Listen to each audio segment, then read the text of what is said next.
My name is Eitan Chatayat and welcome to I'm That podcast, where I get to talk to some pretty incredible people. Some are friends and colleagues, some are clients, and some are people I haven't even met yet.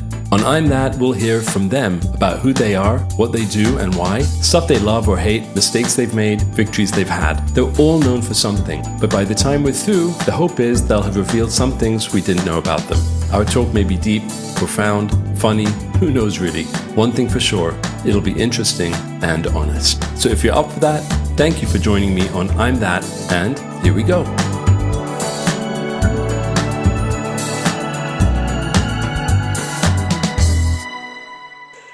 Nick Bubb is with us today. Nick Bubb is the Business Development Director at Fauna and Flora International, FFI, one of the world's foremost wildlife conservation NGOs. Before joining FFI, Nick was an investment manager for 4 years, but it's his passion for adventure that is his driving force. After leaving university with an engineer's degree, he spent 10 years as a professional sailor competing in most of the top races, including the Volvo Ocean Race and racing nonstop around the world on a 110-foot catamaran with 74 days at sea. He sailed solo across the Atlantic and skippered the Shackleton Epic expedition in Antarctica and avoided tragedy while on it. With wildlife conservation now as his professional focus, his main one, he's a huge advocate for time with nature and all the benefits that it brings. There's plenty of crossover there with his hobbies too. He's a busy man with 2 young boys. He still finds time to jump on his bike, throw a bivy bag in his saddle pack and explore some of the more remote parts of the UK and normally the rest of the world too. He's never short of a few words, and during the 2019 UK general election, Nick even was the parliamentary candidate for the Green Party in the New Forest. Right now, he's planning his next expedition, and this time the family are all going with him. They've sold a family home and are moving onto a 40-foot catamaran. So there's never a dull moment. Nick Bubb, with all these adventures you're used to having, thanks for hitting pause to join me here today. I'm psyched, man. How you doing? Great, thank you. I feel pretty tired just listening to that list, actually. But no, it's great to chat to you again and take a moment just to pause and reflect on I guess maybe some of the more positive things in the world, or certainly in my world anyway. Well, listen, man, I mean, it's exhausting keeping up with you. I mean, I follow you on social and you're just like, you're on a bike, you're on a boat, you're on a truck, you're doing so many things. But, we'll reveal all in a minute. As is tradition, I'm going to open up with a question. And the question is quite simply this, Nick. Can you just complete this sentence for me? I'm that... that guy who everyone thinks is on holiday all the time. What do you mean? What do you mean? In a normal world, I'm sort of always getting messages from my friends saying, what are you doing in Rwanda? Or what are you doing in Morocco? Or how come you're in Kenya? Or what are you doing down in Belize? Or and no, it's all, well, not always, but it's virtually always work. But, I like to find a way to have fun, I suppose to learn things when we travel. It's interesting as an environmentalist. Clearly, we spend quite a lot of time thinking about our kind of own personal carbon footprint. So, I tend to leave my my private jet at home. I'll always travel economy, try to sort of minimize the space. But the point being that when I travel, there's usually a purpose beyond just kind of going on holiday. In fact, I can't really ever remember a time going on holiday. Typically. Well, let's give a bit of context here, because I know FFI and they have an incredible track record in developing and delivering locally sustainable conservation actions, and you're very, very active there. And you've been there for around almost 10 years. What is it that you do exactly there, so people can understand what this traveling is all about and what the organization stands for? Yeah. So I guess my background, as you mentioned, I'm an engineer, but I spent 10 years doing offshore races, offshore sailing, traveling around the world, and over time got involved in some marine conservation organizations just as a kind of supporter, really. And then it became apparent to me that we all had a responsibility, I suppose, to look after the natural world, this natural world that not only I was kind of enjoying firsthand, but it was also a big part of my career and I suppose my whole lifestyle. So that seed had been sown, and then I ended up working in finance for 4 years after the global financial crisis, 2008-9, and basically I'd got to a point where raising millions of pounds to go sailing didn't really feel like kind of what I wanted to be doing. Like it was the sort of the most useful thing. I'd had all these great experiences already, and doing another race, maybe if I was a little bit better and I was winning them rather than kind of coming near the front, I might have had a different perspective. But that was how I felt, and I wanted to understand the financial world, the business world a bit better in order to be, I suppose, a bit more kind of relevant. So I took this job, and it taught me an awful lot, but it was a pathway to something else, and I didn't know what that was going to be. But then I got invited to go down to Antarctica, and we did this great expedition following in Sir Ernest Shackleton's footsteps, this famous explorer. And wait, time out there for a second. I read the articles about that, like it's been in the news, and that was some pretty scary stuff. And you almost like toes almost got removed and crashing into rocks, and what the hell happened there? Yeah, I mean, so what are you doing? Why the hell do you do that?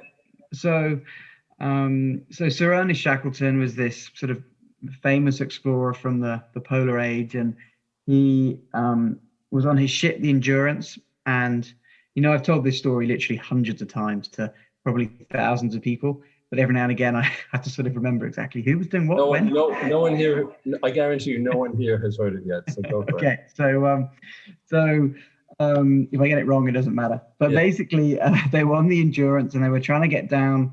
They were down in Antarctica, and they were trying to cross, not only reach the South Pole, but cross the whole of the Antarctic.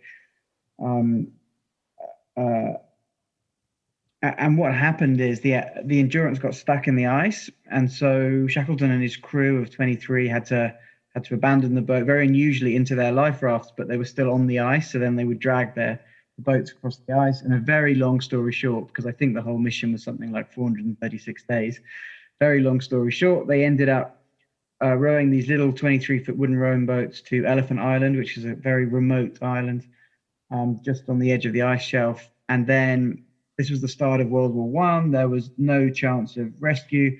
So Shackleton put together a crew of 6 people, and they sort of took the best bits and the worst bits off of the 3 different lifeboats, and created one kind of rowing boat with sails, put some ballast, some weight in the bottom of it to try and keep it upright, effectively give it a keel, which it didn't have, being a rowing boat. Then he left the rest of his crew in these sort of upturned life rafts, lifeboats even, and sailed the 800 miles across the Southern Ocean from Antarctica to South Georgia. I mean, it's just completely incredible. Bear in mind, we're talking obviously a little wooden boat, we're talking vintage clothing, we're talking celestial navigation, phenomenal achievement. And it's all certainly kind of, in British history, I think we've always been transfixed by how this man and his crew managed to achieve this. And anyway, it was nearly 100 years ago that it happened at the time. So his family and a couple of sort of keen historians decided to put together a trip to recreate the voyage. But the sort of interesting angle was they were going to look at climate change in the intervening 100 years and see what had changed. So probably a bit of citizen science, so rather than anything too hectic, looking at things like glacial retreat, etc. And they were looking for somebody with small boat experience, practical kind of boat building experience, a lot of survival training, and I ticked most of the boxes. So along with a good friend of mine, we took over managing the sailing side of the project. But I suppose the key part here was it was in partnership with Fauna and Flora International, FFI. So they were the charity partner of the whole trip. And this was in 2012 that we first kind of got it all together, and it happened in 2013. So yeah, I met the CEO of FFI then, Mark Rose, and we became good friends. And in time, I think late 2013, I started work full time with FFI. So what do you do there? What do you do there exactly? So my role really is to, ultimately it's to promote the importance of FFI's work and to try and win support for it. So that might be, in many cases it's fundraising, but often it's more about kind of lobbying for support amongst sort of governments, corporations, lotteries, family offices, private individuals. The objective is always the same, which is to help protect some of the most threatened species and habitats around the world, to maintain biodiversity and to help to at least mitigate the effects of climate change. So it's a pretty broad remit, and I'm part of a fantastic team. FFI, depending on how you categorize kind of employees, because some are part-time, some work for partners, but we're up to 800 strong. We're in 41 countries around the world, 130 odd major projects, 300 odd main partners. A lot of our work is delivered through local partners. There's this vast kind of organization with low overheads, doesn't really have a big profile. So for me, it's almost like this. If you can introduce organizations and individuals to the work we do, quite often they kind of say, how come we haven't heard of you? Wow, you're doing all this amazing stuff. And the side to the story, I suppose, is the organization was founded in 1903. It's the world's oldest international conservation organization, so steeped in history. So David Attenborough has been a member for over 60 years and a vice president for the last 30. Yes, well, that's the thing. I mean, like, I mean, you and I met when we talked at TED in Zurich, and you listened to my talk, I listened to yours, and I was just like absolutely blown away by what you presented and what it is that you actually do. But you're right, like it's not a household name, and you think of the WWF, of course, or International Fund for Animal Welfare. I don't even know if they're around anymore, but that was an organization while I was living in London that I was knocking on doors and raising money for them and save the whales, back when I was a kid. But FFI, I mean, I know what it is that you do. They do incredible work. They're very respected in the field. They're the oldest, as you say, and I think your job is to get people of influence familiar with them and fundraise, and you actually lead expeditions. I mean, going back to the places that you go to, you take people to the field to show them what's going on, right? Yeah, so I mean, as you mentioned in my sort of introduction, I'm a strong believer, because it's my history, if you like, that spending time in nature is what allows people to kind of, you start to care about people and friends when you spend time with them. And it's no different. The more time you spend in nature, the more time you spend kind of understanding wildlife, how our natural systems work, the more you care about them. And fundamentally, nature does so much more for us than we could ever really understand. So, as I learn more about that, I become more kind of passionate and I suppose ultimately more persuasive. If I can talk with authority, with the benefit of experience, then the next obvious step is to take people, as you mentioned, kind of influence, to see our projects, understand the importance of them, to understand who's delivering them, why we're delivering them. So let me ask you this. I mean, you've got an audience here. I imagine a fair number don't know what this organization does and stands for. Why? And I'd love for our listeners to go and visit the website and learn more about you. But here's an opportunity for you to talk about it a little bit. Yeah, okay, thank you. I mean, the reason you don't really know about FFI is because we're a low overhead, kind of high impact organization. So for us, and these things become self-fulfilling prophecies. So, you mentioned, for instance, the WWFs of this world that incidentally were formed out of FFI sort of staff many years ago. The same with IUCN, the International Union for the Conservation of Nature, who you might know that they categorize the status of species amongst other work. So all this kind of history, if you like, the FFI team decided what they wanted to do was spend the vast majority of their revenue on science-based conservation actions. So working with local partners, demand-led, and a lot of the time it's about supporting the livelihoods of local communities. So protecting critically endangered species and habitats, and not really shouting about it, because I don't think the world's in a place now where we kind of need more awareness.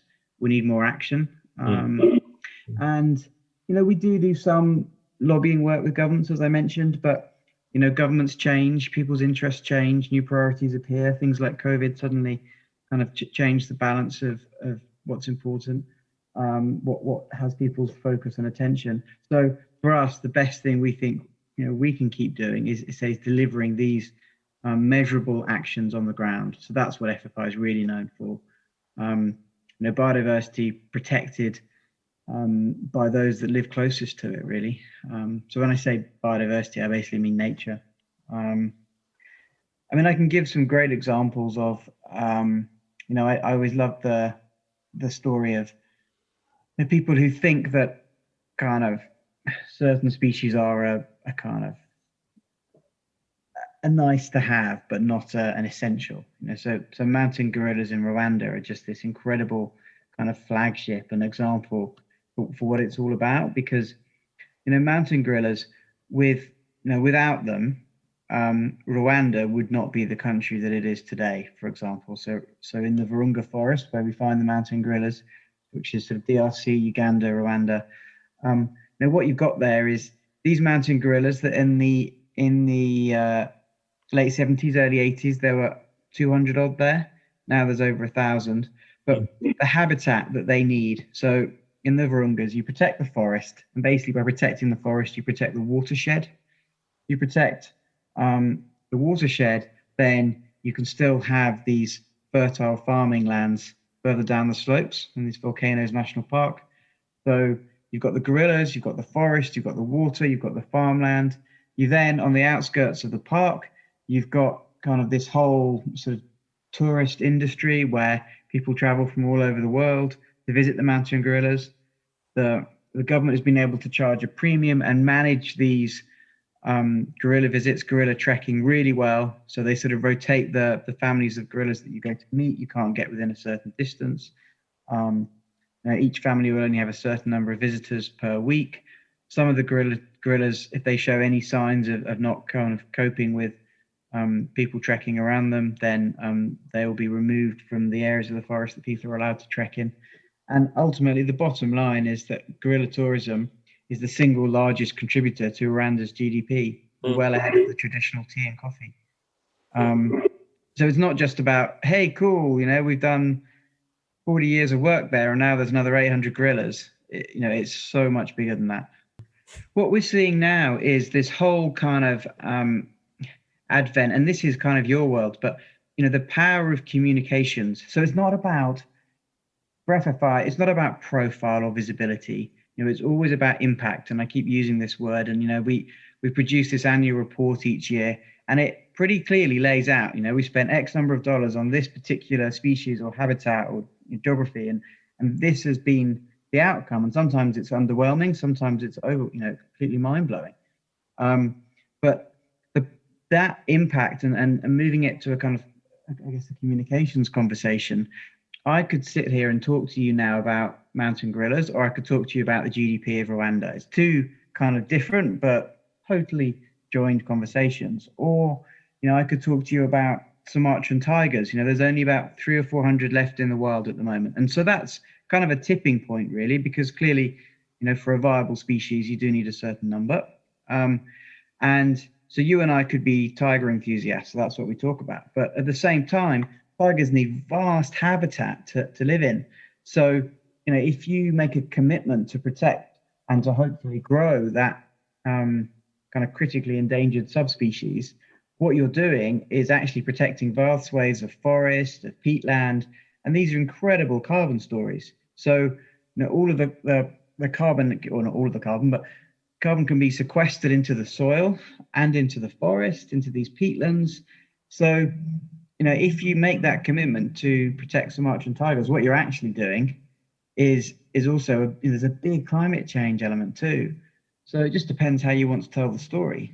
Well, talking about telling stories and kind of like awareness and communication, I'd love to hear a little bit about David Attenborough. I mean, he's household name. You work with him, you know him, and I think that what he's achieved is incredible because everything that he does, all the communication, the brand of David Attenborough is synonymous with preserving and saving and making sure that nature, in a big sense, survives, and nature makes it. What's he like? Yeah, I mean, when you say, I work with him and I know him, I sort of have to pinch myself sometimes. I mean, it's a sort of surreal situation that I ended up in. I mean, it's probably one of the most amazing privileges of my life to have had sort of 5 or 6 years or so of working with him fairly regularly. I mean, he's a close friend of our CEO's. CEO Mark Rose has been there for 25 years. David's been a vice president, which is effectively a kind of ambassador for the organization for over 30, I think now. And David is, you know, to be blunt, he's an old man. You know, he's mid-90s, but he's wise beyond belief, gentle, humble. I think everything that you probably hope that he is. You know, I think, you know, you and I have lived very fortunate lives in many respects, and met lots of interesting people, and more often than not they disappoint you when you actually get to know them, because you have sort of built them up a bit. You know, it's not all their fault. But whereas David just you know, delivers on every level. David is what we would call a mensch, a real mensch. Yeah, I mean, and he has, you know, stories for the ages, literally. And you know, he's adapted to the modern world in some ways, and in other ways, you know, for instance, he likes to communicate through fax, not through email or WhatsApp or Zoom. He doesn't have this sort of huge management team around him. His daughter Susan kind of manages things. And really, you know, David's the most incredible ambassador for FFI. And so, you know, when I've worked with him, it's just been at sort of big events where maybe he was speaking on our behalf, helping to ensure he had everything he needed. Private lunches with some of our sort of biggest backers or donors, if you like. So just giving David just a little bit of an insight into who these people are and why and how they're supporting the organization. And then, you know, he's the ultimate professional. He knows what to say. I don't need to say. Listen, I hope you'll be speaking to Susan so that we can get in touch and have him on the show. I mean, I'd love to talk to him. Look, I've got like, oh, sorry, go ahead. You were about to say something. I was just going to say, one of the very sad things about COVID is that sort of interaction that was relatively frequent has, you know, not happened in the last 12 months. So, yeah. I have a ton of questions here, and you know, time. I'm always cognizant of time, which is this podcasting thing is hard. You just got to keep the questions on. I could talk to you for hours, though. You've been on quite a few adventures, and you talked about one of them, the expedition. But what's one of the scariest things that's ever happened to you that you've gone through? I mean, you really are. You're a man of adventure. I mean, you put James Bond to shame, if you ask me. There's so many things that you're doing all the time. It's crazy. There's got to be something that you can share, which has just been like a harrowing experience. Yeah, I mean, I think, you know, when you start off, when you learn anything new in life, it's a little bit scary. And for me, I suppose when I made that transition from being just a keen dinghy sailor, like so many people around the world, to doing offshore sailing, it happened very quickly, where there was only a couple of years where I started sailing offshore, and then quickly I realized I wanted to go solo sailing. So, you know, I can still remember my first 1,000-mile solo qualifier in the Atlantic for a big race that was coming up in France, which was going to be from France to Brazil. And, you know, I was pretty nervous then, and I remember being in a bit of a storm and kind of being half washed overboard, but you're kind of clipped on, so it's sort of okay. But and you just, you know, the great thing about kind of, well, time in nature again is you realize how insignificant you are, how careful you are, how, you know, the concept of, I don't know, guardian angels, whatever you want to call it. Sure, maybe they exist if you get lucky, but at the same time, you know, nature doesn't always take it doesn't take prisoners, really. Like, if you make mistakes and you don't prepare properly, then it'll come back to bite you. And so for me, yeah, there have been a few harrowing experiences at sea. And I think human nature helps you to forget them. That's just how you know, you sort of learn the lessons and you forget the bits that you don't want to remember. Well, I can tell you, when we were in Zurich and at TED, there was one of your friends was there, and he was also a sailor, and I think he sailed with you. And this is when you and I were getting to know each other, mate. And he told me one thing. We were like cracking jokes, and then he goes, no. And there's this. We were out at sea, and then all of a sudden, something got stuck in the rudder, or I don't know. And then you just dived in and you freed something, and that helped that helped you guys continue. Now I'm thinking this guy just in the middle of the sea just jumps out, goes under the boat. I mean, I would never do that. I can't even imagine being in that situation, let alone jumping into the water. So I'm sure you have tons of stories, but there is one question that I want to ask you, which I've actually never asked you, which is why is it that you do what you do? I mean, why is it that every time I see you, you're doing something crazy, like you're mountain biking and you're full of mud and there's camping gear everywhere, or you're on a solo expedition, or you're retracing the steps of an expedition from 120 years ago? What is it about that makes you? Why do you do those things? Seriously. Well, I suppose a lot of my friends like to joke that I should have been born in a different era 100 years ago. I just like to explore and I guess learn new things, meet new people. I have a pretty tight group of old friends from childhood, but at the same time, there's nothing I love more than going to a new country and sharing adventures and experiences with people. And you always come away richer from that. And I suppose for the context, if you like, or the background, I'm not some kind of big cliff jumper or big wave surfer as much as I'd love to be. I do a lot of these sports, but generally it's in a relatively calculated way. I think the kind of pushing harder and doing bike races where you have to kind of pretty much ride nonstop for 8 days and you're sort of stumbling around and all the solo stuff. It's about journey of self-discovery as well. It's learning what you're capable of. It's learning how to almost trick your mind, how to kind of make your body function efficiently, how to understand kind of what you're capable of, really. So where does that challenge to yourself come from? I mean, I don't have that. I mean, I have it in certain ways, but not physically. Yeah. Maybe I just don't. Yeah, sometimes I wonder that, especially on a long. I mean, just 2 days ago, I was off on one of my bike trips, and it's like -3, and but during the day it's hot and sunny at the moment. Classic sort of high pressure days here in the UK in the winter, and I woke up and my fingers and toes are numb, and I've been sleeping in my little bivi bag. Why would anyone want to do that? But it's sort of, and sometimes you ask yourself why, but you get going and it's that joy of like, well, I survived that and I'm up early and no one else is here and I've already done 50K before kind of everyone else has woken up. And I get something from that. And I suppose some of it comes back to my childhood, like I had a very lovely, normal childhood, but I had an older sister who, I should be clear, I'm pretty close to her, but she was one of those kind of perfect siblings where, as far as I was concerned, she didn't really ever do anything wrong. She got A's for every exam. She went to Cambridge and Oxford University. She, head girl at her schools, became a doctor. She did all this stuff.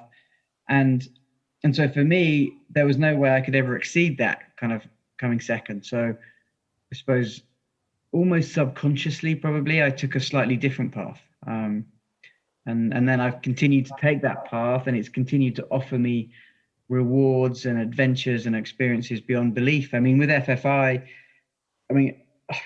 the amount of countries and projects and people I've met with that kind of badge on my shirt is, a huge privilege. And half the things I'm ashamed to admit, I forgot some of them. And those days will come back again. I don't really believe in travel for the sake of travel or travel for the sake of sitting on a beach. I don't judge people if they want to do that. I mean, that's sort of their lookout. It's about, educating ourselves and being responsible for the decisions we make. But for me, the travel is always kind of with purpose. So I know that you and I, having been in touch over the years and being aware of how much you travel, sometimes when we pick up the phone to each other, we FaceTime each other, I see you in a different place and you're away from your family. I mean, you've spent an incredible amount of time away from your family. I mean, from what I recall, it's like weeks on end without them on a very regular basis. How's that? I mean, I know this year has been different because obviously you've been all through COVID, but like if you can tap into the memory of what that was like up until around a year ago, that can't be easy. I mean, that's not easy. I've got two boys who are 6 and 7. And yeah, it's not difficult. It's not difficult. It's not easy to not be there at night and, not tuck them in, and probably more important to not be there kind of if they're sick, or, a couple of times I've been the other side of the world, and um, they've had to go to hospital with various things which turned out to be minor in the end. Didn't feel like it at the time. That's pretty frustrating and difficult. And I would I would just not be able to do that if it wasn't for something I really believed in. Whereas what we do at FFI, I really believe is helping to shape a better future for everyone, really, in a very small way, I'm sure, but it's a positive step. So there are always going to be some sacrifices that you have to make, and whilst I would love to be that person who, I don't know, is kind of getting my hands dirty, working in the field, maybe some preeminent scientist creating all sorts of revolutionary new solutions, some of our challenges, what I'm actually best at is taking people on expeditions, keeping them safe, giving them an experience of a lifetime, teaching them why our projects are important, and also helping them to commit financially or in whatever way they can to back in the project. That's what my skill is, and that's always going to involve time away. So I try not to be away for more than sort of 2 or 3 weeks at a time. But of course, not of course, but I live down in the south of the UK in the New Forest next to the sea. Sailors and cyclists, this is our kind of paradise, really. So, most of the time I'm up in London during the week as well. So I travel backwards and forwards. Sometimes I stay up there. So even when I'm home, I'm not always home. So, yeah, it's not been a conventional life for a very long time. You have I know that you've spoken about it. You have, I hope it's okay. You have an incredible wife. She's very supportive, and she's a rock. And she's Yeah, I mean, for sure. I mean, yeah, I think it's a bit of a cliche to talk about. Well, I'm not going to say it, but I get to do a lot of the fun, cool stuff, and that's only possible because of the people that support our family, not just my wife, but our extended family too. I have the two boys who are pretty mature for their age and understand kind of what I do for work, and they enjoy that, and I like to think they're proud of it too. So they do, make some of those sacrifices. And I think what is actually difficult is when I'm away. Maybe if I'm off cycling or sailing somewhere, and I miss things like I have missed one of my son's last two birthdays because I was away doing things that weren't strictly work, but it is all part of that. If you're going to be a modern day explorer, adventurer, and people want to come with you to see stuff, you can't just rely on stories from 15 years ago. So yeah, when you miss certain events, it's not difficult. It's not easy. And I think that was part of one of the reasons I stopped the sailing, was because, I mean, that was extreme. I would be away, didn't have a family then, but I'd be away maybe 9 months of the year. And, you start to miss quite a lot of, for me at that time, weddings and kind of, christenings, funerals, all of those things that will hopefully happen only once in life. And missing those started to actually be a pretty big deal for me. So yeah, I'm away a lot, but hopefully in shorter periods. Well, sorry, go ahead. I have this thing where COVID obviously has been this horrific thing for so long, but people are also seeing some positives. And one of the small things in my life was I unpacked my wash bag for the first time in, I think, 7 years. Wow. And I physically remember that moment, like of taking my wash bag apart and putting it in a drawer, and it felt. You see, that's not normal, Nick. Yeah. Not normal. That's crazy. Your kids, you were talking about your kids, and I wanted to ask you, do you think that some of their old man is rubbing off on them? Do you think there's a little bit of the adventure in them? Because I see pictures of your kids and they're out with their dad, they're sailing, they're doing these crazy things as well. Me with my city family life, it's a little different, but like, I imagine that, Yeah, I mean, stuff. I mean, my wife Sophie, she's super sporty. So since having children, she kind of got involved in triathlon in a pretty big way, and ultimately, the last couple of years, she's been a professional triathlete. More of a subsistence way of living, but it been a big thing, and so she now is a sort of full-time sports coach. So So with her background and what I do, yeah, the boys pretty much end up, they're in at the deep end. But we don't push it on them. It's just what they like. I mean, my oldest son loves fishing. When he's out on the boat, he's not so fussed about sailing fast. In fact, normally he's asking me to slow down because the fish are better at this speed, and he's checked this stuff out on YouTube, and he knows way more about. Ask a cruising sailor about fishing, and they'll know a lot. Ask many racing sailors, and they're completely useless. Um, but yeah, I think there's definitely some elements of both of us there, like which is normal. And at the same time, we have to work hard to keep up with some of the classic education stuff that maybe they miss out on because they spend half their time completely exhausted from one particular activity.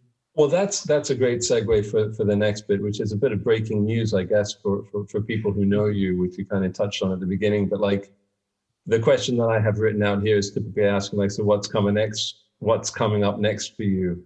You have a crazy next chapter, don't you? You wanna tell me about it? Yeah, I mean, it's funny because this plan is actually quite far evolved, but I've been nervous of talking about it for a few reasons. But one, because you just don't want to be that guy that talks about stuff and never does it. And oh, you're certainly not that guy. Yeah, I think there's a little bit of credit in the bank, but nevertheless, it's always been something that's been important to me. And so anyway, I've always, since I was a child, really dreamt of sailing over the horizon and kind of cruising around the world. And I've had the fortune to race around the world a few times. And I reflected in the last year that actually the people I'm closest to are probably the people I've shared some of the greatest adventures with. It's that whole thing of going through adversity and surviving and succeeding, et cetera, et cetera. So what I really wanted to do was share some great adventures with my family. And then my wife's also a sailor, and she's done a fair bit of offshore sailing too. And we've talked many times about kind of going cruising properly together. But this last year has given us a lot more time at home, time together, time to talk. And we've seen our children, Rory and Billy, show a bit of a lot of interest in spending time on the water. So long story short, we sold the family home and we bought a 40-foot catamaran, and we're going to go off cruising around the world for a couple of years. Oh, man. Now, there's an awful lot of planning and work that goes into that very short sentence. Dude, wait a second. Antigua, Barbuda, Panama Canal, Marquesas Islands, Pitcairn Islands, French Polynesia, Tahiti. I mean, I got a list here that you sent me of all these places you're going to. It's over a page long. So there's a bit of a sort of, I was really keen to avoid that extended holiday. There's the kind of, you race around the world as fast as you can and don't see anything, or you kind of go on a permanent holiday and you turn up some lovely beach somewhere and there's amazing surf and there's coconuts and you just don't ever leave because you're not really purpose driven. Well, Sophie and I are both pretty driven, so I didn't think that's really going to be an issue. But the more I thought about it, the more I realized there were two really cool things we could do here. One was, FFI has a big marine program too. So the idea is we're going to cruise around to FFI's marine sites around the world. And at some of those places, some of our backers will come and visit us. So, I can spend time with them and explain what we're doing there and why it's important. So this is not at the expense of FFI at all. No, it's very much just... Yeah, it's great. I'm learning. It's building deeper relationships with these families, these individuals, and ultimately FFI is benefiting from that, hopefully. And then I'll also, with modern satellite communications, probably kind of one day a week. We're still kind of nailing this down, but still continue with the sort of regular administration of doing the job I do. We've got some extra resource into the organization recently anyway. So there's a big part of this that could benefit the organization, but almost not more importantly, but for me personally, it's going to recharge me. It's been a long time I've been doing this, and I'm now going to go away and learn a lot more, kind of fill up my locker with a whole bunch more of experiences and anecdotes. And then I suppose the other thing that I've been really cognizant of for a long time is you know, climate change is real, and it's affecting low-lying island nations probably kind of more than anyone else. And so, a lot of these Pacific Island nations, to be able to go there and see firsthand, and rather than, I think when you and I did our TED Talks, one of the things I remembered was, you can't preach, and it was always stuck with me. How do you get your message across? How do you sort of how do you influence without preaching? And it's quite difficult, and it's a skill. And I feel that by going and seeing some of these people and spending time there, and hopefully in many cases becoming their friends and understanding what the impacts are, I can actually be the person that has time to listen rather than kind of turn up and take a snapshot and decide that's the picture. And hopefully when I come back, and I'm fortunate to go to things like COP, the Conference of the Parties, and these big important global conferences, I can have a voice which represents some of those people that maybe don't have the good fortune to travel as much, and maybe the network to put them in the right places. And hopefully, probably one of the better things I can do is actually build this network of people, and I can make sure that some of those smart people with real experiences and strong voices can be in the room where maybe nobody would have known about them before. So Nick, I guess maybe this is why you're doing the podcast. I mean, I don't really know, but I think you and I have pretty big global networks, and sometimes maybe our friends like to take the mickey out of the fact I'm always kind of networking, but it's just it's because you realize the power of strong networks. If you've got good people working hard with interesting sort of focuses, it doesn't matter. You and I have a completely different world in some ways, but we're still the same kind of person. And I think that's kind of super powerful. Well, to hear you say that you and I are the same kind of person, to me at least, is a very big compliment. Nick, I've got a couple of things to say as we wrap. One is to anyone who is interested to learn more about Nick. First of all, go to Nick's TED Talk. Just go, it's TEDx, Nick Bubb. My wife, by the way, told me to tell you, and I'll say it live, that you have the best name ever, and you do. I can say Nick Bubb all day long, just like the best name.